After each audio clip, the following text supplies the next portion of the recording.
Welcome Pompey Eclectic. to Pompey Eclectic. And we're a man down today, aren't we? Where's Swampy? Well, he's supposed to be here, but Yeah. I think he kind of gave us a slip, like He a did. slimy, swamp-dwelling, sludgy Thing. thing.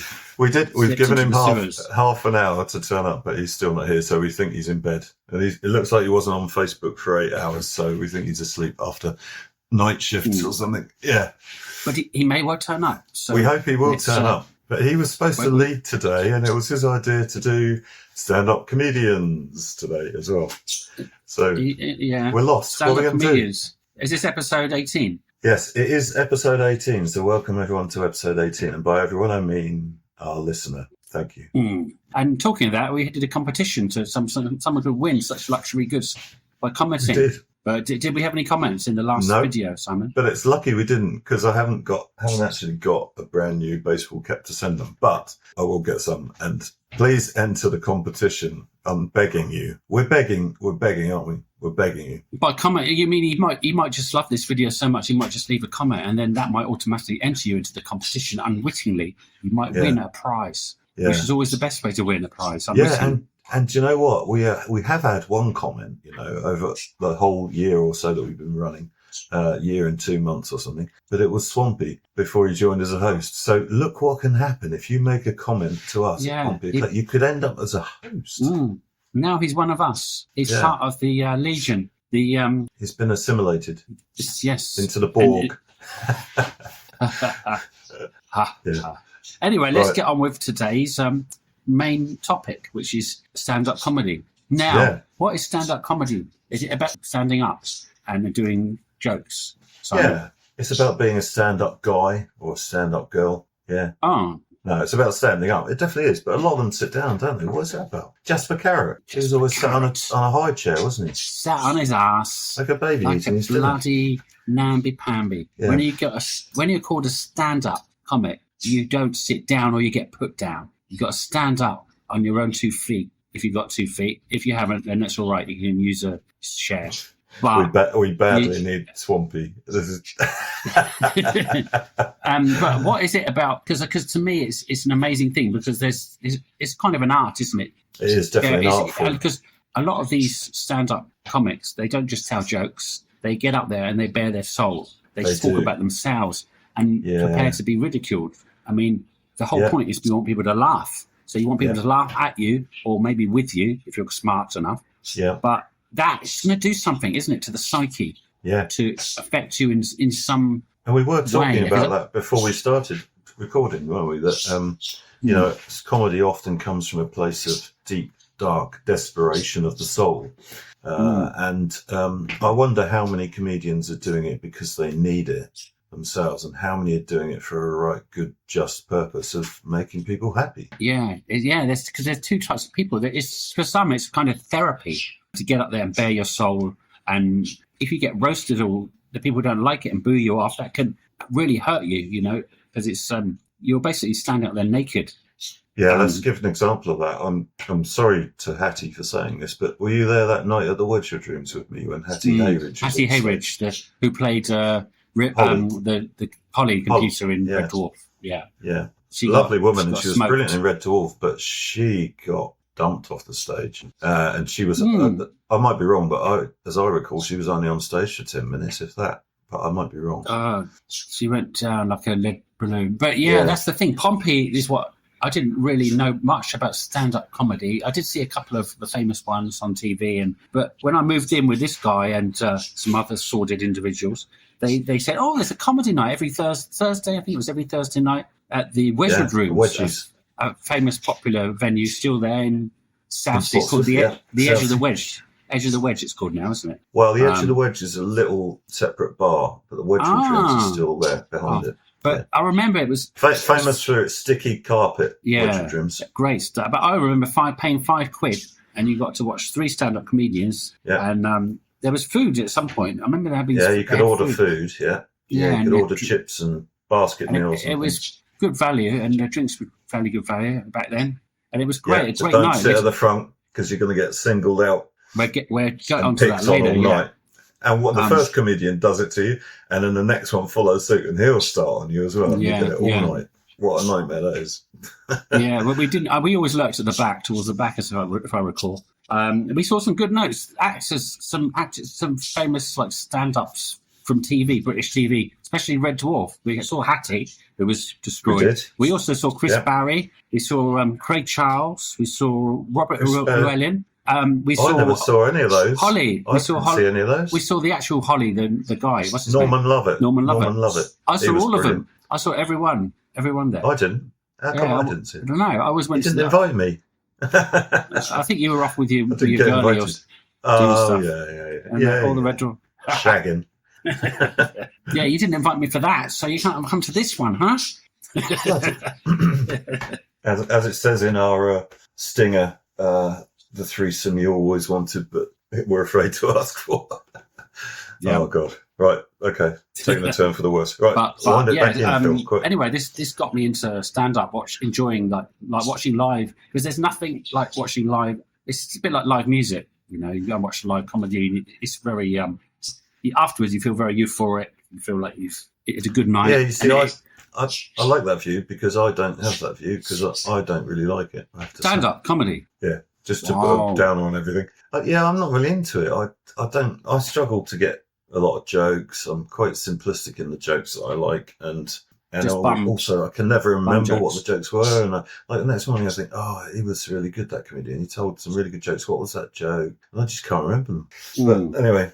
Yeah, I don't know, and I'm always afraid of getting picked on, and you know, even if you're not in the front row, and I don't know. I'm surprised. Like talking, I'd rather see a live band. Well, yeah, there's that.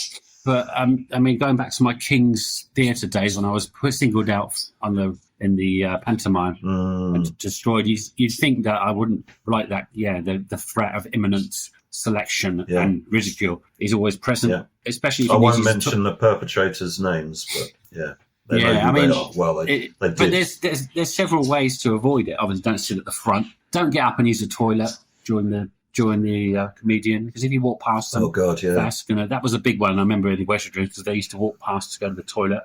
Then that's it. Where are you going, sir? And then you get heckled. Don't arrive late. Yeah, definitely don't arrive late. I'm writing a script, actually, a sitcom, which is about one of the characters is a stand-up. I put all these things in because there's a section where they have the stand-up, and it's a good lady in the story. And I needed to know about the Saigon stand-up comedy scene, so I went into it, and I've been to quite a few stand-ups in Saigon now, and it's all English speaking. Who's this Fu Min Chu lady then? Yeah, Fu Min Chu. That's right. She's one of the main organisers of stand-up events. She's a stand-up in her own right. She's kind of doesn't do as much now, but I still yet to see her do a live thing. But we met up last week, and she's actually been in. I've actually got her into the script writing process because basically it's based on her. I was talking to her, and I've made the character based on a bit like her.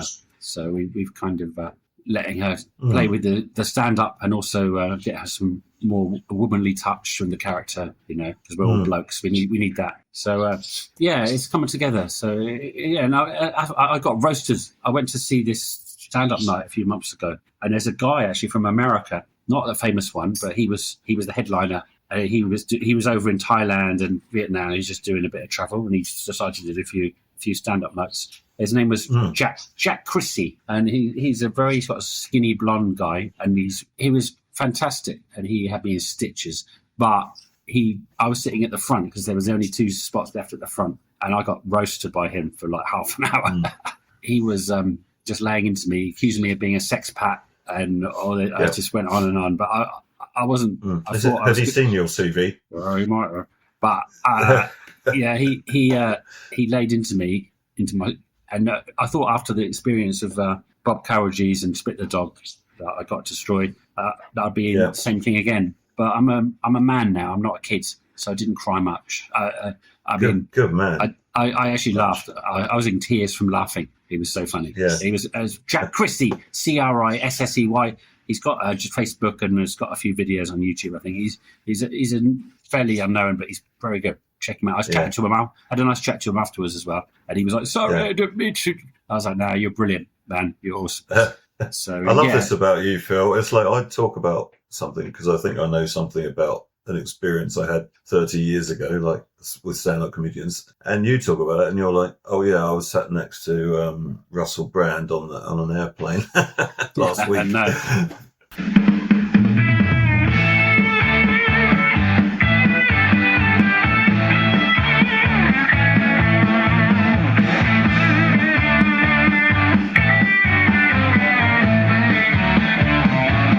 We hope you're enjoying Pompey Eclectic, the podcast, now with our new improved biological formula, coming to you from sunny United Kingdom and from humid Vietnam. Simon the Cut, Shaolin Phil, and now also Graham Swampy Marsh, the king of Lee Park.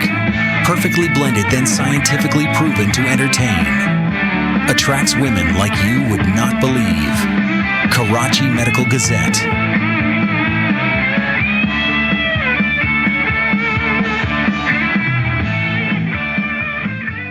No. I haven't come across any famous. There has been a few famous ones over here. Yeah. And I've I been did told see some Russell stories. Brand. I did see Russell Brand. Oh, did live. you? Yeah, at the Guildhall. He's a weird one. On the My Bookie Wook tour. Can't remember if it was called that, but it was really good. But it was really written and staged. The whole thing, you know. Oh, I imagine all this stuff is. Yeah, because he and it was for women as well. All right.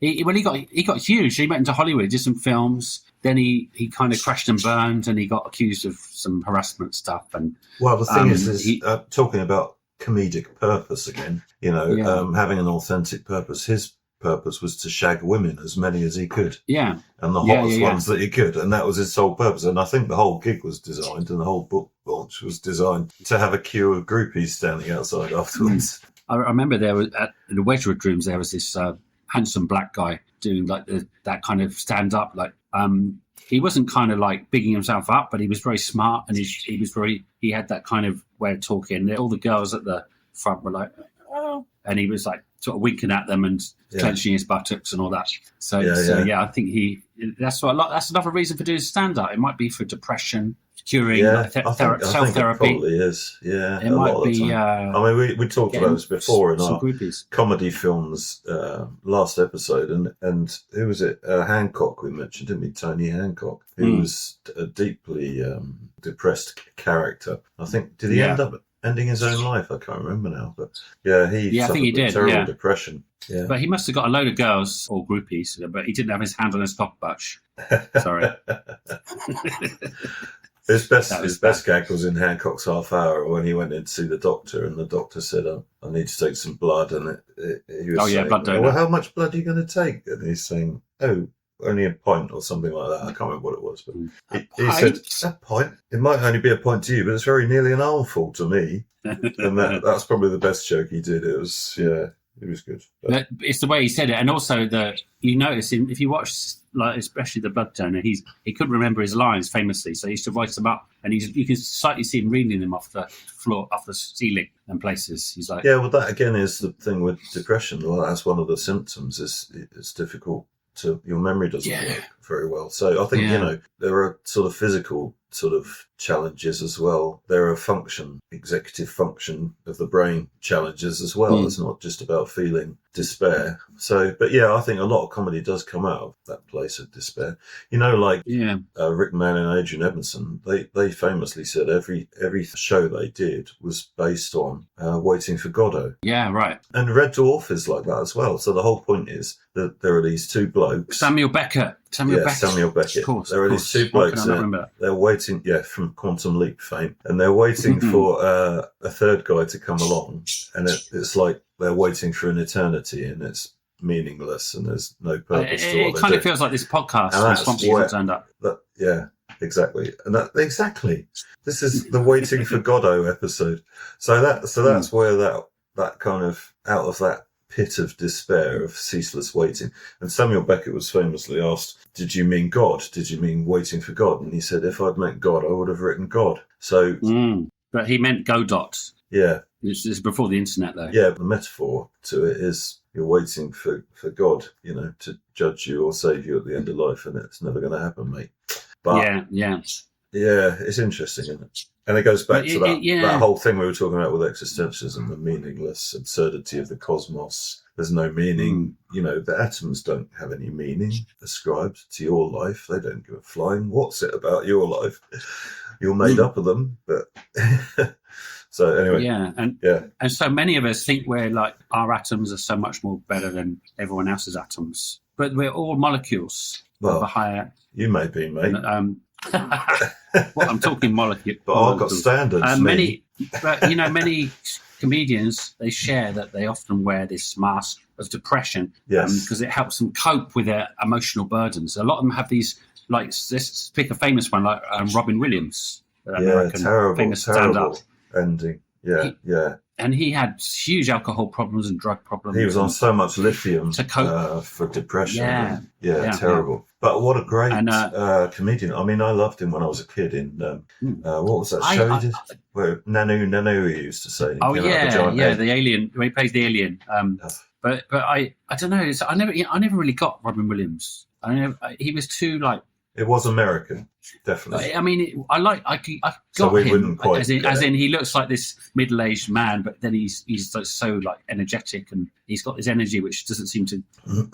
It sort of clashes with his who he looks like a bit. His humour is always what I didn't really get it. I didn't really connect with him ever. But I liked him in the film where he played the teacher, the Dead Poets Society. He was a brilliant actor. Brilliant actor. And as an actor, I loved him, but I never got his comedy. Deep thinking place that often resides with depression, I think. I mean, but he must have been manically depressive. I mean, he was. I don't want to get into being Dr. Google, but the thing is, he was probably bipolar. I don't know what his conditions were, but you know, he was manic on stage, wasn't he? And then if he was behind closed doors going into deep, dark depressions, you know, it's like manic depression maybe, or severe bipolar. Like Stephen Fry. I saw Stephen Fry at Cambridge, actually, at the Corn Exchange. Oh, okay, because he famously ran away from Rick and Aid's performance, didn't he? Did he? He did a runner. Oh, there was a big Rick thing about Aid's performance. Oh. Rick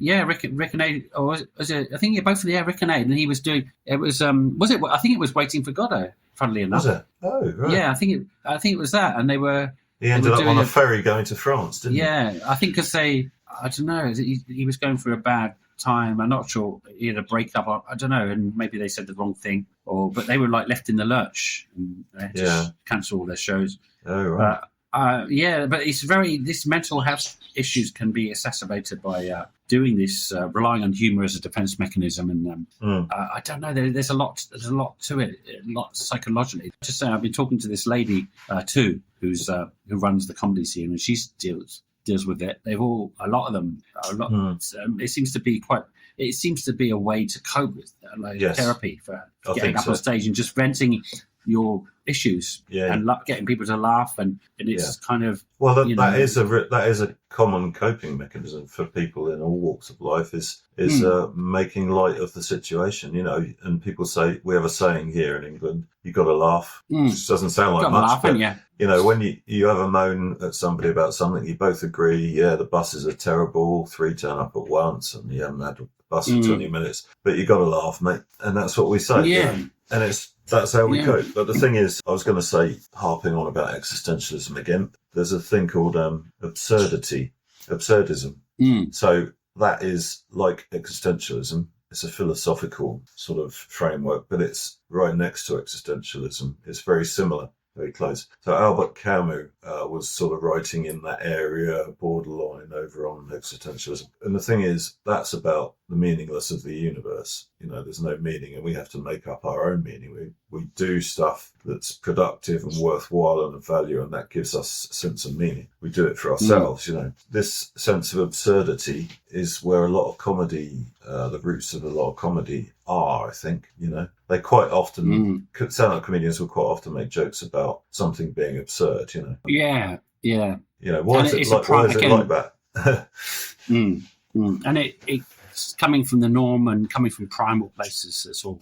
Yeah. If you like your existential, then I think absurdism is. You can laugh at everything. You can laugh. Ricky Gervais is famous for saying that, you know, there's nothing off limits as far as comedy goes. Yeah. There shouldn't be anything off limits, because if you make something off limits, you've got to make everything off limits in a way. You should be able to laugh at everything. Yeah, this is really the main sort of paradox, isn't it, of comedy, I think, the political correctness thing. And the thing is, I work with a lot of people and organisations who are involved in disability, mental health, neurodiversity and all that sort of stuff. And, you know, I know where we ought to draw the lines, and I do feel like we should draw the lines because, you know, there's some comedy, and racism is another thing. There's some comedy which, going back to the 70s, we wouldn't show on TV now. Jasper Carrot's probably in there because he used to do mental health stuff.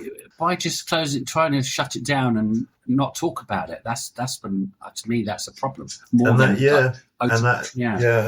discussion. And I haven't resolved that in my mind either, because we need to protect people from ridicule and sort of mocking their afflictions, because that's just base, isn't it? That's not human. That's base. That's animalistic. There's no need to do that. You know, I didn't like Michael Barrymore, because he used to just take the mick out of people. He would just get he was snarky. People who were of a lower IQ, and he would just use us like a subtext with the audience to mock them, and they would just stand there and take it, and it just was awful. What is he doing? Yeah, he was making a lot of money out of that, you know, and it's just it's bordering on criminal, you know. Yeah. I don't know. I think there's a line you've got to be careful not to walk over. I mean, there's humour and there's being hostile, isn't there? You think you've got to do everything with a bit of conscience. If you've got a bit of a duty as a stand-up. I mean, you can talk about. I think you can joke about cancer, whatever, but you got to, know that there's people that are suffering. You got to have a bit of don't just blunder in there like a bull in a china shop. I'll give you an example, and apologies for making this example, but I think it highlights the point. Stephen Fry famously said, well, not rude, it was just sick about paedophilia, and the problem with it was it made people laugh, but he shouldn't have done it because it's not a joking matter, you know? Right. It was done in a poor taste. Don't go there. There's no need to go there. And Ricky Gervais, I love his work, but the thing is, it is just mockery, a lot of it. I mean, he did a paedophile joke in his last show, didn't he? After Life, where he's walking past the school, and the kid looks out and sees him, and says, "Pedo," and he looks back and says, "I'm a what?" "Pedo." He said, "Well, if I was, mate, you'd be safe, you little ginger." Yeah, that's it. Yeah, and but it's funny, and it wasn't done with like a bad intention. No, but then he's also mocked a kid for his hair colour. So ginger is off limits, because that's the one thing which you can mock someone for. You can't say if they're black or white or purple, but ginger's okay to mock. I said it here first. Well, I'm ginger because my beard goes ginger. I used to be a bit ginger. You can probably see, I'm going to show the camera, but my beard, after a week or so, it goes all different colours. And ginger's very strong. I've got grey now. Did you ever hear brown, black? Do you know about the YouTuber called Coppercap? No. He's not a stand-up, but he kind of is, because there was a show called South Park you probably heard about, and in one episode of South Park they mocked a ginger kid, and he's this white, pale, freckly ginger guy in America who took offence to that, and he did this yelling video, screaming, "Gingers," because in South Park they said gingers don't have souls, and he's like, "Gingers have souls," and he did his meltdown video, and then South Park saw that because it went viral, and then South Park put him in another episode of South Park saying gingers don't have souls, and then he did another video having a meltdown and screaming. It turned out the whole way through 7 years he did all these screamy videos, but he was just being an Andy Kaufman. He was pretending that he was offended, but he got a music video out of it. He got minted. He's rich now because of these ginger videos he did, like reaction videos. He was so funny. He's still doing videos today. He's starting a Ginger Nation. There's a website where he wants an island where only ginger people can live. He said gingers are he's quite funny. You should check him out, Coppercap. But you can make some, if that horrible ginger thing hadn't have been directed at gingers and he hadn't have done that video, he wouldn't be rich now. He'd just be a or ginger. So you can make something, you can make anything out of something, or you can make nothing out of it. But I think it's good to laugh at things and keep our minds open. But be intelligent with your comedy writing, and there's no need to just do continuous mockery, because it's a mindfulness. It's all about mindfulness and making sure what you're saying isn't going to cause. Because you've got a lot of responsibilities, I think, doing any kind of art, and especially something and like you hit the nail on the head when you stand-up. said duty, and you don't always feel that when you're younger. Some people do, I think, but it's something I've sort of become more inclined to as I've got older. Is when you oh God, I'm going to do the Spider-Man quote with great power comes great responsibility. No, but it is true. You get a sense of duty about the fact that actually you realise, okay, I have certain skills that person doesn't have, or I'm more intelligent, or and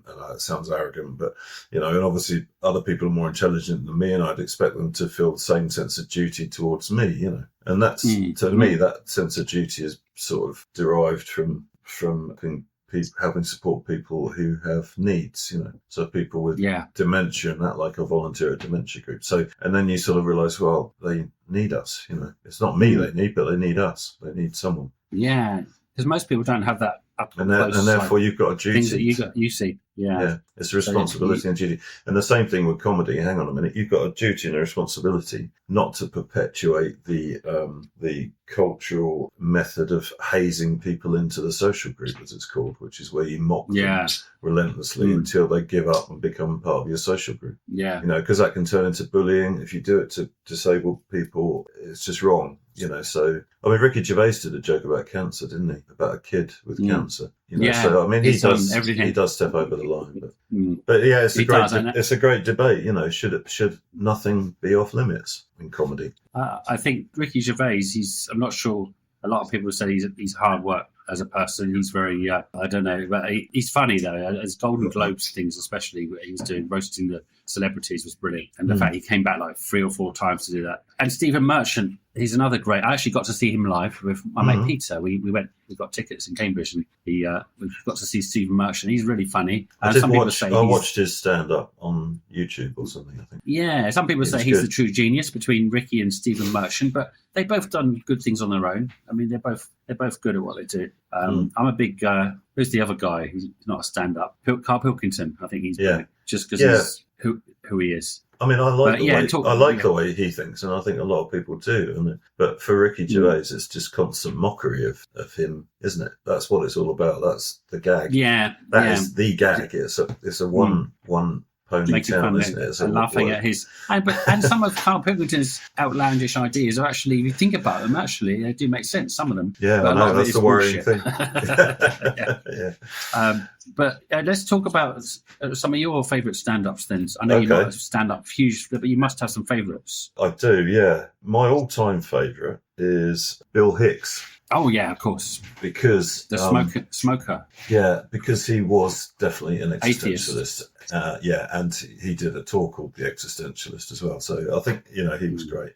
Because of that way of thinking, that philosophy, he could cut straight to the chase of the stupid things that were happening in America, and also other places as well. Like one of his gags was he was talking about in America everything's crazy and wild, and then in England it's also sort of reserved and calm. And how like in America when things turn bad, somebody goes into a mall with automatic weapons and kills 25 people, and when things go bad in England, it's like, oh, the hoodlums turned over the dustbins. Yeah, it's true. It was brilliant. Yeah. I saw quite a bit of his stuff. Carlson, can't remember, was similar in the type of humour, but I didn't like his stuff, but I love Bill Hicks. I think it's Carlson or Carlson. Oh, yeah, I think I know what you mean. It's like wake up and smell the coffee comedy, This is the way reality is. Yeah. He was... Bill Hicks was very sharp, razor sharp as well, and he had a very, maybe like you said, because of his philosophy, but he was super smart as well, so he could really cut to the core of something, and he offended the religious people. Oh yeah. I think quite a bit because he was very Yeah, outspoken but in his that's their beliefs. fault, not his, because other people have different belief systems. Okay, just going to say that to And all Ricky, of you. Ricky Don't let Gervais, it become dogma. Okay, believe what you want. Don't let Ricky it be dogma. Gervais is also an outspoken atheist. Yeah. I mean, But I that's think it's another fine art to- form of stand-up comedy. I think is making it look like it's off the cuff, like it's ad hoc, like it's like you just thought of the joke, when actually it's always, or usually mostly entirely scripted. And you go on tour with a show, you've got a new show which is scripted show, and you take that on tour and you do the same routine every night in every different city, and but then making it look, because those people who are in the audience, probably the one and only time they'll see you, and you've got to make it look like you just saw it. Yeah, it's the same with screenwriting and any kind of art, I guess. There's only so many musical notes. There's only so many ways of telling a joke. There's only so many stories. Shakespeare's already told them all, apparently. And then you go back, there's only so many words, so many colours and sounds. You go back more, there's only so many molecules. We all come from the same place. So, everything's been done, it will be done, and will continue to be done. Yeah. So you just have to, it's all about putting a fresh spin on something and not trying to be like, oh, I'm a creator, I'm an artist. No one creates anything, really. We're just building blocks are already there. But it's putting a fresh lick of paint on something, and that's what it's all about, I think. These atheists, that's fine to make fun of religions and stuff, but you should be all inclusive. I know the Muslim thing's a bit frowned upon. No. But you can't. Anyway, you can't create depictions of Muhammad, isn't it? That's the rule. Why can't you though? You can't do that. You're not. I don't know. You're just not allowed to make false depictions of one Muhammad. For them and because that's for why the others, isn't it? There was a sort of a journal, the French journal thing. Yeah. And they all come to his office with machine guns and killed them all. And that was Charlie Hebdo. That was it. And that was because they did a depiction of Muhammad, and I think. That's another thing of a stand-up. You're standing there, defenceless. Hopefully there's a bouncer or security guard in the audience. But if you say the wrong thing, someone can come up there with... but even Pantera, one of my favourite bands, wasn't Dimebag Darrell. He wasn't with Pantera, but he was his band later. And then someone got on stage and shot him 6 times. Yeah. Old Dimebag got... Yeah, it's a risk, isn't it? Doing anything like that. Public life is a risk, but then you could be shot walking down the street. Yeah, true. Someone jacks a car and goes on a killing spree or does a drive-by or something. I mean, drive-bys in America are common. There's another Bill Hicks joke for you here that I've just made up. Drive-bys in America, in England, they do drive-by saucings. So years ago, I was with my ex-wife walking down the road here, and these kids or lads in a car hurling a sachet of sauce at us, like a carton of sauce from McDonald's or something, splattered across the necks and face with red sauce. It looks like blood. Drive-by saucings. Yeah, come and don't live in America. Come and live in England. It's safe, mate. That's the worst that can happen to you, drive-by saucing. All you got to do, always keep your mouth open when you're insulting a lady, as Adrian Edmondson used to say. To get a drink in the face. Always keep your burger ready when you're walking down the street, in case you get a drive-by saucing. Yeah. Catcher's mitt. Bring your catcher's mitt if you like. Ketchup's mitt. Ketchup's mitt. Sorry. So... Calm down. Calm down. Right, everybody calm. Getting carried away. Right, I've got some other favourites as well. Dylan Moran. Come on, Dylan Moran's good. Yeah, genius, love him. Black Books. And while we're on the subject, not forgetting the lady who's in the show, whose name I can never remember because she's brilliant. Did we not see Bill Bailey at the Wedgies? I did. Mick did. I don't think I got to see him, no. There was... Didn't he used to come on stage with a ukulele or a guitar, and he had it heavily distorted and loud? Yeah. He did brought all his instruments. He used to make it sound like, he used to do a couple of power chords and make it sound like a heavy metal rock band. And he called himself very quirky, the dwarf from Middle Earth or something. Yeah, he was quite good, I think. Yeah. He recently did a tourist guide of Vietnam. He went around Vietnam, and it was quite interesting watching that. Yeah, but he is very funny. He's his humour's quite quirky and offbeat. Dylan Moran, great mention. He's a genius. The lady from Black Books, who's also in Love Soup, and I need to write. She's got a strange name, which is not strange, but it's hard to. Is that why we can't remember it? Yeah. Black. It better be now. Black Books. Yeah, it's not just because she's a woman, honestly, because she was called Fran. She was called Fran. I'm going to mention Victoria Wood, Dawn French, Jennifer Saunders, Catherine Ryan is very good as well. There we go. Hamthin Greek. That's why I couldn't remember it. Yeah. She's But nice. she's brilliant, superb. I love her. You should check out Love Soup. Isn't it hot? Have you seen women. Love Soup? No. Love Funny. Soup. There's 2 seasons of that series. Very good. They always say the way to a woman's heart is humour, but I think it's quite attractive in women if they're funny. I mean, I get quite attracted to female comedians. Catherine Ryan's really tasty. Well, one of my humour. Yeah, well, I don't know about attractive, but there's some really good Asian stand-up comedians. Ali Wong is absolutely brilliant as an actress. She's superb as well. Did you see the show called Beef, which was a couple of years ago? No, it was quite a big hit, and she plays this. It starts off with a road rage incident, and then she's so pissed off she goes after the guy, starts trying to get revenge on him, and she just flips. She seems really nice, and she flips into this psycho. Such great acting. But her stand-up is also amazing, Ali Wong. I have to say, Rick Mayall and Adrian Edmondson effectively used to do stand-up because the Dangerous Brothers was stand-up, wasn't it, basically? Although they were like sketches. Yeah, there were sketches. It was sort of like stand-up. But Rick did stand-up more, I guess, to start off with, because he did his poet. Yeah, that's right. That became Rick. The stand-up, the poet. And he did, what was the brilliant poem about Cliff? And no, that not Cliff, there was before that. There was about the theatre. You really are a Cliff. You really are. He's great. You used to Google Rick Mayall poet, and there's some funny stuff. It's brilliant. And here's a legend, and I think this may be the best ever stand-up comedian, right?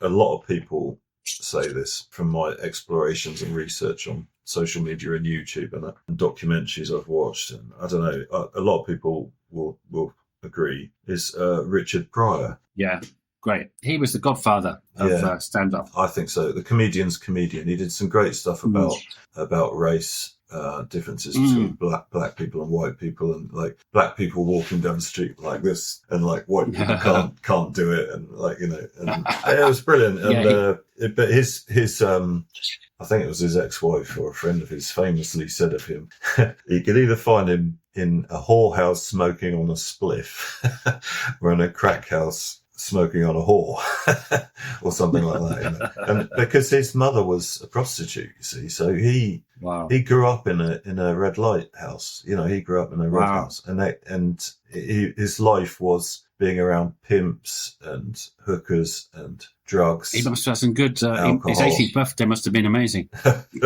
don't know. But so, you know, I mean, what can you do? You know, if that was the life you brought into. But he certainly turned it into some amazing humour. Yeah. Very, very brilliant comedian. Yeah. And obviously inspired by him, also great was Eddie Murphy, his stand-up stuff, Delirious in particular. And I'm sure he was a big admirer of Richard Pryor. And he had brilliant energy, and he's so funny. Delirious is probably my favourite stand-up show of all time. That I had it on DVD and I've watched it so many times. He's brilliant. He's so funny, and I love his impressions of white people. And it's just so good. Yeah. Jim Carrey was very good as well, because before he did films, he was a stand-up comedian. But a lot of what he did was impressions, because he obviously could contort his face and stuff. And he did a Elvis one, which you can find, I think, on YouTube. And I think that was a tribute to Andy Kaufman. Andy Kaufman was the first one to do the Elvis, and then Carey went on to become Andy Kaufman for the film Man on the Moon, didn't he? Oh yeah, that's a brilliant film. But the best impersonation he did was James Dean. So from you may have heard of Rebel Without a Cause, which was a famous movie. James Dean was a very young actor, and unfortunately, on the waterfront. Was that him? I don't know. Don't think so. I'm not sure. It might have been. But River Phoenix, who was Joaquin Phoenix's brother. River Phoenix and James Dean, different eras, but they were both brilliant young actors, very promising young actors who died young. Yeah. But anyway, Jim Carrey, look up his James Dean impersonation on YouTube or Vimeo or something, and it's brilliant. And most of the gag is him with his back to you, and he's doing this with his collar and fluffing his hair around like that with his back to the audience, and he keeps turning around like that to look, and he does that for ages, and then he turns around and goes into James Dean. It's brilliant impersonation. Yeah, that's what Andy Kaufman did with his original impression of Elvis. He was this really kind of bad, shy guy, and did really tried to do bad impressions, and then he ended his show with this amazing Elvis impression. You'll think he sucks and booing him, and he turns away and fixes it all up for ages, and then puts the music on, his little record player, and turns around. And suddenly he's Elvis, and the audience goes crazy.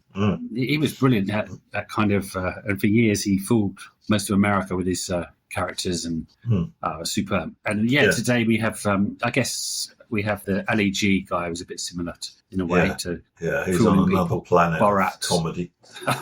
He's but just not stand wacky, up. totally wacky. Yeah, they're very clever guys. The pair of them, his brother Sacha Baron Cohen is he's a doctor, psychology, I think, and he's written lots of landmark journal papers about autism and neurodiversity. So they're both genius type level guys, But just went in different directions, I guess. Yeah. Now listen. Sorry to interrupt. Can I give a shout out? I'm going to give a shout out to someone here. We had a quick chat before we started recording that I have been on this Healthier Me course. No, not yet. No, I've been on this Healthier Me course about nutrition and weight loss and stuff. And I met this lady on this course who I recognised but couldn't place. And we've both been sat there seemingly thinking that of each other, and through 12 sessions over 12 weeks. And we finally ended up talking in the last session, and I remembered who she was. So I just want to give a shout out to, if she's listening, I hope she is, Emma. Am I going to say her surname? Is that okay? Confidentiality? Yeah, Emma Scowen. Emma Scowen, who I went to school with. And then we both got to know her, Phil and I, and Graham probably as well, because he was there at Delarue. Yeah, because all four of us worked. I remember you, Emma, if you're watching this or listening to this. Yeah, you were there working at Delarue Systems, and we sort of made a little date to go out and hit the Fifth Avenue, and we did meet up there, and Drunk Friend was there, and he said something about Delarue, but we talked a little bit back in the day. You probably don't remember me, but as soon as Simon said Emma Scarron, I was like, that name rings a bell. And not until you said about Delarue, I was like, oh, yeah, I remember. Yeah. I remember her. She's, you've met up after how many years? 30 years? Yeah. 32 years, I think it is. And a special guest, the mascot's here just in time. Lovely woman, Emma. Really nice to see you again. So, and we'll have coffee soon. Yeah, maybe I'll come and hang out with you guys if you get on all right. And she probably doesn't want to see me again. Well, it's going to Vietnam to have a coffee that's the problem, isn't it? It's very expensive now. So how's the mascot then? Once you get here. What's his name again? Sauring. Yeah, Sauring. No, Sauring is the Vietnamese. It's the Vietnamese word for durian, the spiky, smelly fruit. And he resembles the colour. He doesn't smell though. No. So, but he resembles the colour. He's our official mascot, and some say co-host. He does talk. And he's the reason our prize, which we're going to mention again, our competition is to win a Pompey Eclectic baseball hat and a Budgerigar goodie bag, which may contain seed, millet, toys, little mirrors. May contain nuts. Probably an ABBA record, because they love that. All that sort of stuff. So, And what was the question? Tell us the question again, Phil. It was, how did we meet up? How did we all meet up? How did Swampy and Marshy? Yeah. If you sit and watch all of the pods, you might piece it together. You will. Yeah, exactly. Or you might not. But I wouldn't wish that on my worst enemy. Or you might read a book that I'm writing, and that might give you the answer. Yeah, and Emma doesn't know yet, does she, that she's in your next book? I'm not so. I haven't got to that point yet. I'm a bit behind schedule with it, but she may know I've got her name. I might change the name. She'll be shocked, but I think she might sue me now. Shocked and pleased. Yeah. We've given it away, because you're probably going to change the name, aren't you? We've given away her name. Well, I might have to change. I didn't actually remember her name 2 years, but I did remember her name subconsciously because you said it. Yeah. And now I might have to use the real name. See what she thinks. But don't worry, Emma, because we've got no listeners anyway, so you're okay. Yeah.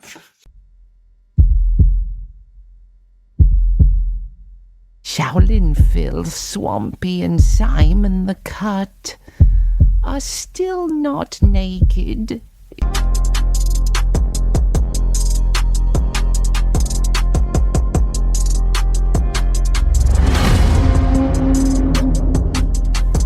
So there's still times for a speckle reaching's the golden thread.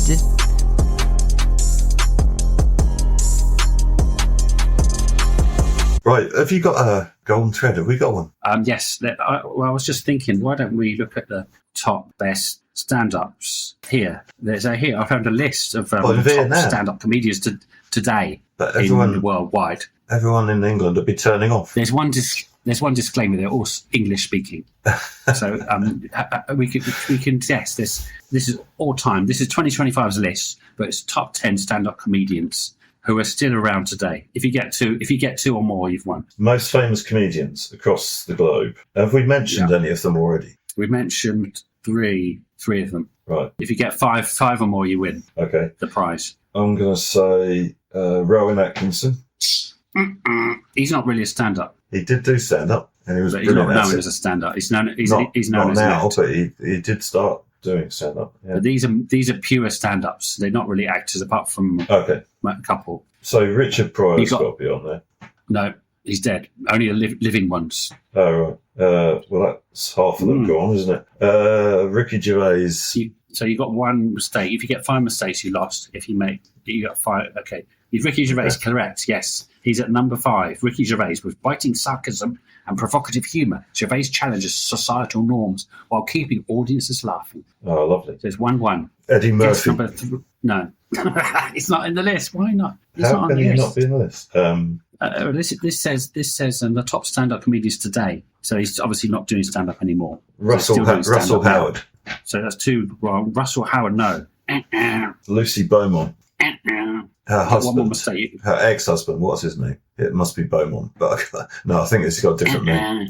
No, because he's brilliant. He's one of my favourites. Have another guess. I'll ignore those last 2. What about... You've mentioned... Remember, we've mentioned 2 Dylan more Moran. already mentioned. Dylan Moran. No. 2 Paul more Merton. mentioned. No. Stephen Fry. No. It's not a very good list, this, is it? For us. Okay, let me go through them. Go on. Bill Bailey. It's not very happy. So number 10 is Andrew Schultz, a pioneer in independent comedy releases and crowd work. Schultz combines edgy humour with sharp social commentary, appealing to global audiences. Not us, obviously. We haven't heard. No, we never heard. These are ones we can. You might know this next one. Taylor Tomlinson, rising star, recognised for her smart, self-depreciating humour.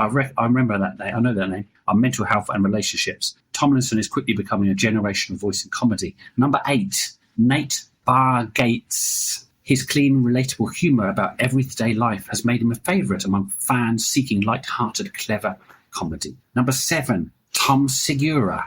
Known for precise timing and relatable observational humour, Segura resonates with audiences throughout his realistic and often hilarious life stories. 6, John Mulaney, celebrated for clever writing, storytelling, dry wit. Number 5, Ricky Gervais. You got that one.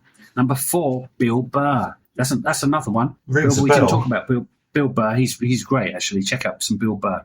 He's at number 4, famous for his blunt, irrelevant style. Burr blends observational humour with sharp social critique, captivating audiences worldwide. Number 3, Ali Wong. She's a legend, love her. Famous for her fearless humour on motherhood, relationships and gender roles, showcased in specials like Baby Cobra, has made her a global voice in comedy. And check out Beef. That's a great show, Netflix show. She's in. Number 2, Kevin Hart. Known for high-energy performances, physical comedy and relatable stories about family and fame. Heard of him, but I can't really place his... Kevin Hart's famous. Number 1, he's very famous. Number 1 is very famous in America. Dave Chappelle. Ah, yeah. Is he the guy who did renowned... that gag you sent me recently? No. COVID. Was it one about COVID? Oh, that was Russell Howard, I think. No, Russell. Oh, you were thinking of the Ain't It something guy. Ain't it better? We'll do honourable mentions next, shall we? Yeah. Dave Chappelle is number 1, renowned for his incisive social commentary and storytelling. Chappelle has consistently pushed boundaries with specials like Sticks and the Stones and The Closer, earning critical acclaim and global recognition. David Chappelle is number 1 at the moment. That's 2025's top stand-up comedians, according to some random Google. But yeah, there's some other comedians I like. There's one we haven't talked about from England yet, which I really like. Steve Coogan. Again, his stuff is a bit more rehearsed, but he does do some... He started off as an impressionist, but he does so many cool characters and roles, and I think he's brilliant. I love What's his Norwich DJ character? Alan Partridge. Alan Partridge. Yeah, look up Alan Partridge. I think it's gone off the boil a bit, but the early stuff was. No, the last one good. was the last show was great. He's done a new one. He's back. He's back. Check the new show out. Yeah. How Are You? It was called. I haven't seen it yet, but I've seen it advertised. He's talking, and it's actually about mental health and mental well-being. So okay. I think you're on my wavelength. He did a brilliant film though, didn't he? Alan Partridge film. I can't remember what it was called. That wasn't bad. Yeah, Coogan's Run. Was it Coogan's Run? No, I'm thinking the one where he was at Norwich FM or whatever. Yeah, it is. the hijack. The siege at the radio station. I think it was Coogan's Run. I could be wrong.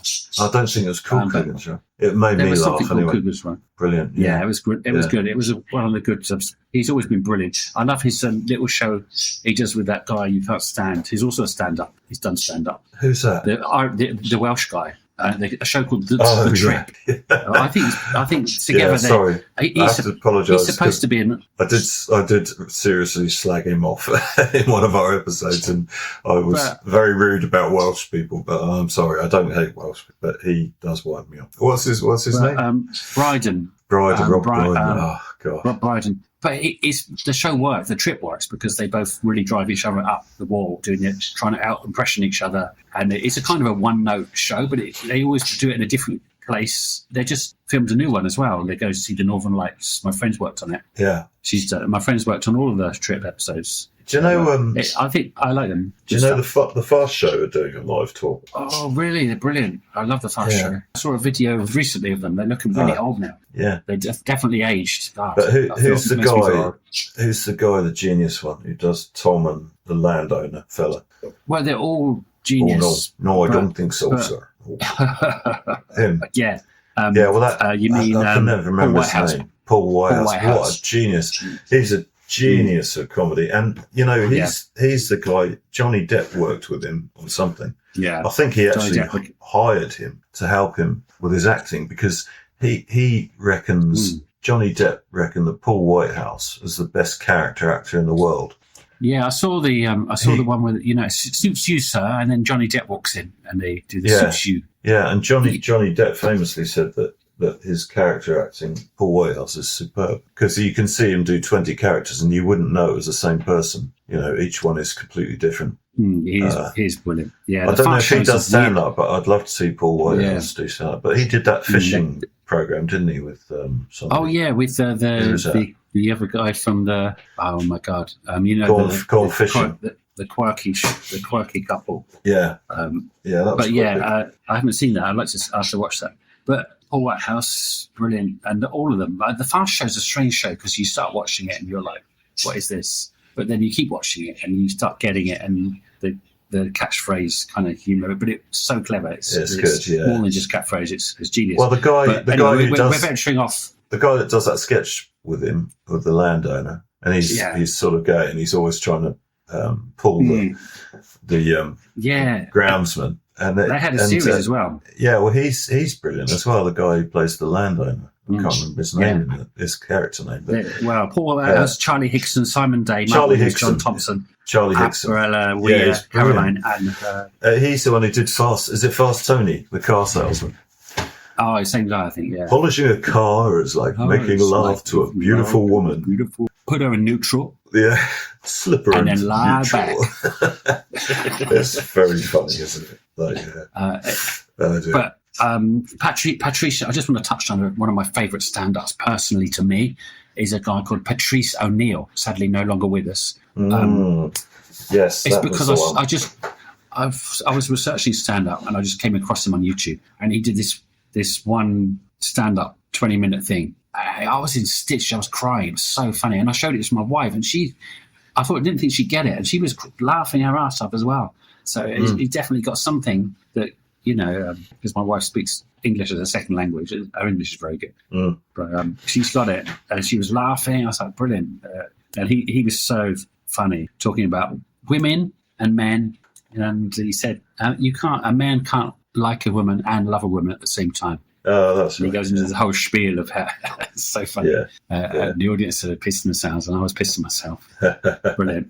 I think that's. Was he the one who showed that clip of that guy being interviewed about COVID, where he goes, "Did you see that one? Oh no, that was Russell Howard. That's brilliant. I don't know what the link is for it, but if you can find it, I think it was Russell Howard, and it was about Russell Howard. That again was about the Bill Hicks gag of how severe and wild everything is in America and how calm and reassured we are in England. And it was about the COVID hysteria, you know. And he was showing news reporter clips and how calm and, you know, stay calm and keep calm and carry on they were about the whole thing. And then how it was in America, it was all dramatic. It was like killer COVID wipes out America. And there was this guy they were interviewing. And bless him, he didn't have many brain cells, but he was going on about COVID, and he was saying, I can't, black men can't have sex with white chicks anymore because they might get infected with COVID. And he was going on about how bad it was. And he said, the guy who came in on the plane to New York who infected everybody, he infected 80 people. Do you know how many people that is? That's 2 lots of 40. It was very, very funny. Yeah, it was really good.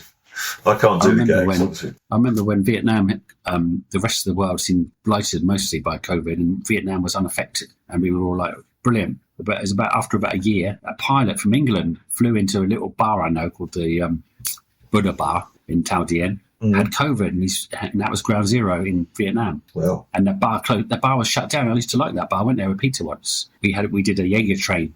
Yeah, good memories, and it's reopened again. But yeah, I was sort of thinking Vietnam was like, well, no COVID here. Oh no, I was restricted to my little area for like 8 months. Couldn't go anywhere, and it was like there was no food if I had to buy vegetables, to queue up to buy vegetables. It was like back in communist Russia.